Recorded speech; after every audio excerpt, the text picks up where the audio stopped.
আসসালামু আলাইকুম বন্ধুরা, টিয়া খানস ফ্যামিলি ব্লগে আপনাদের সকলকে জানাই স্বাগত। বন্ধুরা, আজকে আপনাদের সঙ্গে শেয়ার করব সবজি পরোটা বা আলু পরোটা। আলুর সাথে অনেকগুলো সবজি মিক্স করে আমি পরোটা বানাবো। ভীষণ টেস্টি লাগে, আর শীতের শুরুতে বুঝতে পারছেন ভীষণ ভালো লাগবে খেতে। শীতকালের এটা একটা আদর্শ খাবার বন্ধুরা। তো আমি আমার মেয়েদের টিফিনে আলু পরোটা বানিয়ে দেবো, তো সেই জন্য আমি ভাবলাম ভিডিওটা আপনাদের সঙ্গে শেয়ার করা যাক। তো চলুন রেসিপিটি শুরু করা যাক। বন্ধুরা, রেসিপিটি শুরু থেকে শেষ পর্যন্ত দেখার জন্য আপনাদের সকলের কাছে অনুরোধ রইল, রেসিপিটি দেখতে থাকুন এবং আমার সঙ্গে থাকুন। এবং রেসিপিটি যদি আপনাদের ভালো লেগে থাকে অবশ্যই আমার চ্যানেলকে লাইক, শেয়ার এবং সাবস্ক্রাইব করে আমার সঙ্গে থাকবেন। তো সময় নষ্ট না করে চলুন রেসিপিটি শুরু করা যাক। তো বন্ধুরা, আলু পরোটা বা সবজি পরোটা যাই বলেন না কেন, সেটা বানানোর জন্য কিন্তু এখানে আমি নিয়েছি বেশ খানিকটা আলু, গাজর, ক্যাপসিকাম, বাঁধাকপি নিয়েছি আর একটু ফুলকপি নিয়েছি। এই সব কটা সবজিকে সুন্দর করে ধুয়ে বেছে পরিষ্কার করে নিয়েছি, আর এইগুলোকে সেদ্ধ করে নেব। তো কুকারে সেদ্ধ করছি সময় বাঁচানোর জন্য, আপনারা কড়াইতেও করতে পারেন। অল্প পরিমাণে জল দিয়ে দিলাম, খুব বেশি পরিমাণে জল দিলে কিন্তু কুকার থেকে জলটা বেরিয়ে আসবে, তাই অল্প পরিমাণে জল দিয়ে সবজিগুলোকে শুধু সেদ্ধ করে নিতে হবে।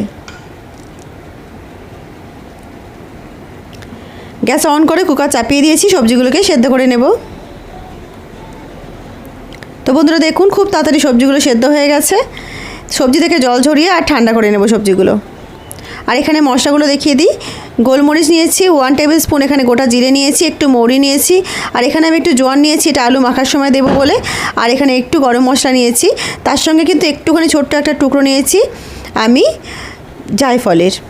তো এটা আপনারা দিতে পারেন, অপশনাল, কিন্তু দিলে ভালোই লাগবে। আর আমি কিন্তু আলু পরোটাতে সবসময় কাসুরি মেথি দিই বন্ধুরা। কাসুরি মেথি দিলে কিন্তু পরোটার টেস্ট দারুণ হয়, একেবারে রেস্টুরেন্টের মতো ফ্লেভার আসে। তো অবশ্যই দেবেন। আমার কাসুরি মেথিটা কিন্তু অনেক দিন থেকে ইউজ করিনি, তো ফ্লেভারটা না নষ্ট হয়ে গেছে, সেই জন্য আমি কাসুরি মেথি ইউজ করছি না। আপনারা অবশ্যই করবেন, আর না থাকলে না করবেন, তাহলে তার পরিবর্তে ধনেপাতাও ইউজ করতে পারেন।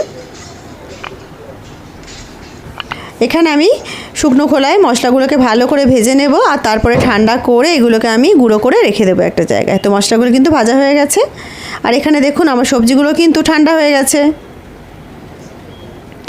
সব কটা সবজিকে ঠান্ডা করে নিয়েছি। তো বন্ধুরা, আমি অল্প পরিমাণে জোয়ান দিয়ে দিচ্ছি এর মধ্যে।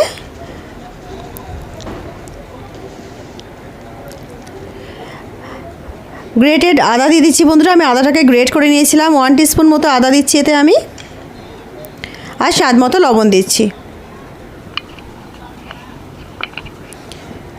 এবারে ভালো করে আলুগুলোকে সবজির সাথে ভালো করে মাখিয়ে নেব আমি মশলার সঙ্গে। বন্ধুরা, আমি কিন্তু আলুর সঙ্গে সবজি ইউজ করেছি, তো আপনারা চাইলে সবজি ইউজ করতে পারেন বা শুধু আলু দিয়ে করতে পারেন, দুটোই কিন্তু ভালো টেস্টি হবে। আর জানেন যে আজকালের বাচ্চারা কিন্তু বন্ধুরা সবজি খেতে চায় না, তো এইভাবে কিন্তু অনেক রকম সবজি দিয়ে বাচ্চাদের জন্য যদি এইভাবে পরোটা বানিয়ে দেন, তাহলে কিন্তু ওরা খুব মজা করেই খেয়ে নেবে। আর বন্ধুরা, এখানে যে শুকনো খোলায় মশলাটা ভেজে গুঁড়ো করে রেখেছিলাম, সেই মশলাটা এখানে 2 টিস্পুন মতো দিয়ে দিচ্ছি। এটা অবশ্যই দেবেন বন্ধুরা, এটা কিন্তু দারুণ টেস্ট আনবে পরোটার মধ্যে, দারুণ টেস্ট এবং ফ্লেভার দেবে। তো অবশ্যই এই মশলা অ্যাড করবেন। আর এই রেসিপিটি কিন্তু বন্ধুরা বাচ্চা বড় সকলের জন্যই ভীষণ হেলদি রেসিপি। আর এটা আমি আটা দিয়ে বানাবো, তো পুরোটাই কিন্তু হেলদি রেসিপি হবে। তো অবশ্যই ট্রাই করবেন, শীতকালে সকালে একটা আদর্শ রেসিপি এটি। আলুর পরোটা বা সবজি পরোটা মানে কিন্তু শীতকালেই আমরা বেশি খাই এগুলো, তাই না? তো পুরটাকে ঠিক এইভাবে বানাবেন বন্ধুরা।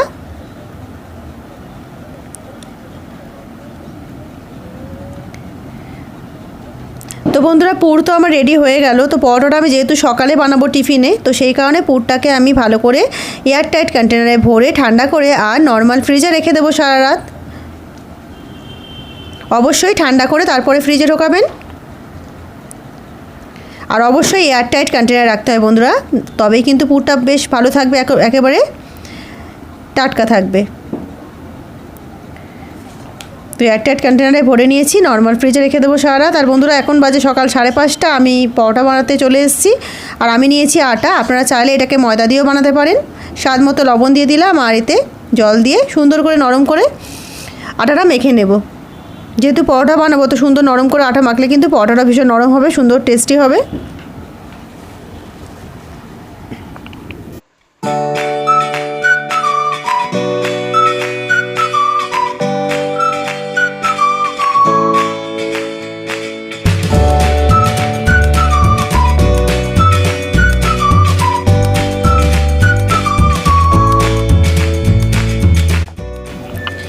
তো বন্ধুরা, আটাটাকে নরম করে মেখে নিয়েছি, লেচি কেটে নেব থেকে। তা আপনারা আপনাদের পছন্দ মতো ছোটো বড়ো লেচি করতেই পারেন। আমি এখানে খুব বড় লেচি করছি না, ছোটো ছোটোই লেচি করছি, বিকজ আমি দুটো লেচি দিয়ে একটা পরোটা বানাবো, সেই কারণে আমি এখানে ছোটো ছোটো লেচি করছি বন্ধুরা। তো দেখুন আমি এখানে লেচি করে নিয়েছি 16টা, আর এর দিয়ে আমি 8টা পরোটা বানাবো। তো বুঝতেই পারছেন একটা পরোটাতে দুটো করে লেচি আমি ইউজ করব। তো দেখুন পরোটাটা কীভাবে তৈরি করছি আমি। এই পুরটা যেটা রাতে রেখে দিয়েছিলাম সেটা বের করে রেখেছিলাম। এবারে আমি না সুবিধার জন্য প্রতিটা রুটি আগে বেলে নেব, তাহলে কিন্তু খুব তাড়াতাড়ি পরোটাগুলো রেডি হয়ে যাবে।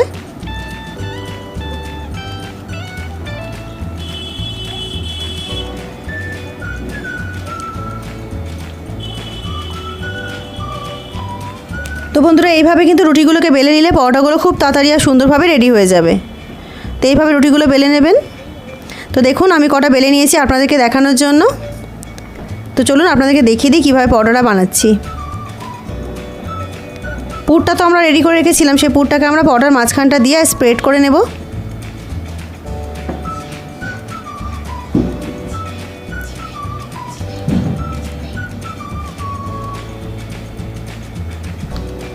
তো বন্ধুরা পুরটাকে স্প্রেড করার পরে আঙুলের সাহায্যে একটু একটু করে জল নিয়ে আর রুটির চারিদিকে পরোটার চারিদিকে কিন্তু লাগিয়ে দেবেন।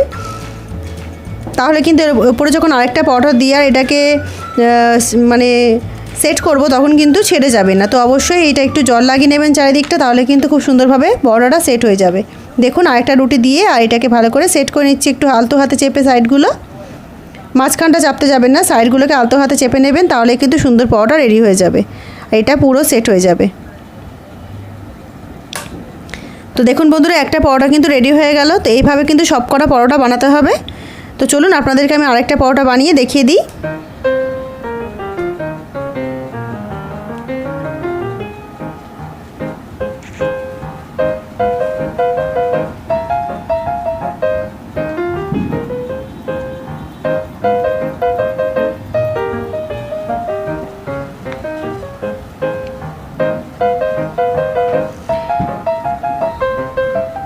তো বন্ধুরা দুটো পরোটা কিন্তু রেডি হয়ে গেল, দেখতেই পেলেন কত সহজভাবে বানিয়ে ফেললাম।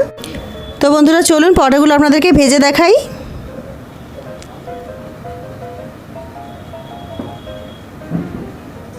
তো বন্ধুরা গ্যাস অন করে তাওয়া গরম করে নিয়েছি, পরোটাগুলো ভেজে নেব। পরোটা দিয়ে সঙ্গে সঙ্গে ওঠাতে যাবেন না বন্ধুরা, একটুখানি হতে দেবেন 30 সেকেন্ডস মতো, তারপরে কিন্তু ওঠাবেন। তাওয়া গরম আছে তো 30 সেকেন্ডস মতো হতে দেবো আমি আগে। তো দেখুন বন্ধুরা এক সাইডটা একটু হয়ে গেছে আর তারপরে উল্টে দিলাম। তো বন্ধুরা এই পরোটাটা আপনারা তেল, ঘি বা বাটার আপনাদের পছন্দ মতো যে কোনো কিছু দিয়ে ভাজতে পারেন, সেটা আপনাদের উপরে ছেড়ে দিলাম বন্ধুরা। ঘিয়ে ভাজলেও অসাধারণ খেতে লাগে, বাটারে ভাজলেও কিন্তু দারুণ লাগে, আর তেলেও ভাজতে পারেন, সাদা তেলে। আমি সাদা তেল ইউজ করছি বন্ধুরা এতে। আর খুব বেশি তেল দিয়ে ভাজতে চাইছি না, তাই অল্প অল্প করে তেল দিয়ে আমি পরোটাটাকে ভেজে নিচ্ছি। আর ভাজার সময় কিন্তু মাঝখানটা চেপে চেপে ভাজবেন না, সাইডগুলোকে আলতো হাতে চেপে নেবেন, কারণ যাতে ভালো করে সেঁকা হয়ে যায় পরোটাটা, সেই কারণে। মাঝখানে পুর দেওয়া আছে তো মাঝখানটা খুব চেপে চেপে কিন্তু ভাজতে যাবেন না, আলতো হাতেই ভাজতে হবে পরোটাগুলো।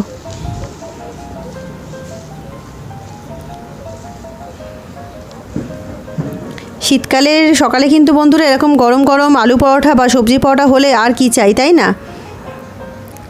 আর বাচ্চাদের টিফিনে হলে তো কোনো কথাই নেই, বাচ্চারা খুশিতে খুশিতে কিন্তু খেয়ে নেবে, সবজির কথা ভুলেই যাবে বাচ্চারা।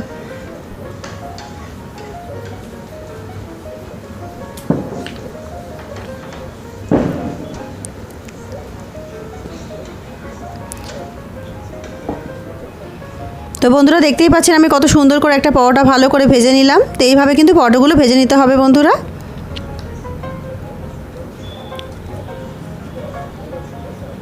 আরেকটা পরোটা ভেজে দেখিয়ে দিচ্ছি বন্ধুরা।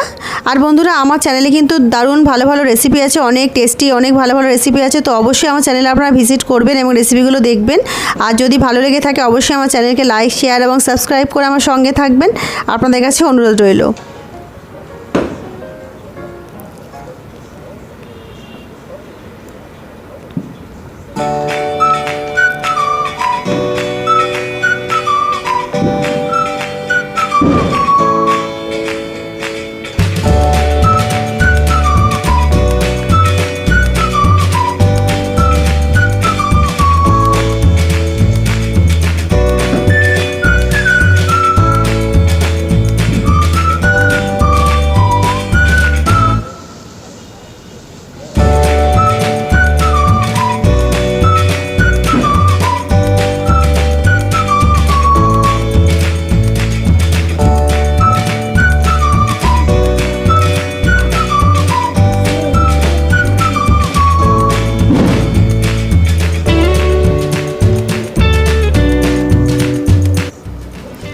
বন্ধুরা দেখুন সুন্দর করে কিন্তু দুটো পরোটা ভেজে আপনাদেরকে দেখিয়ে দিলাম। তো এভাবে কিন্তু পরোটাগুলো ভাজতে হবে।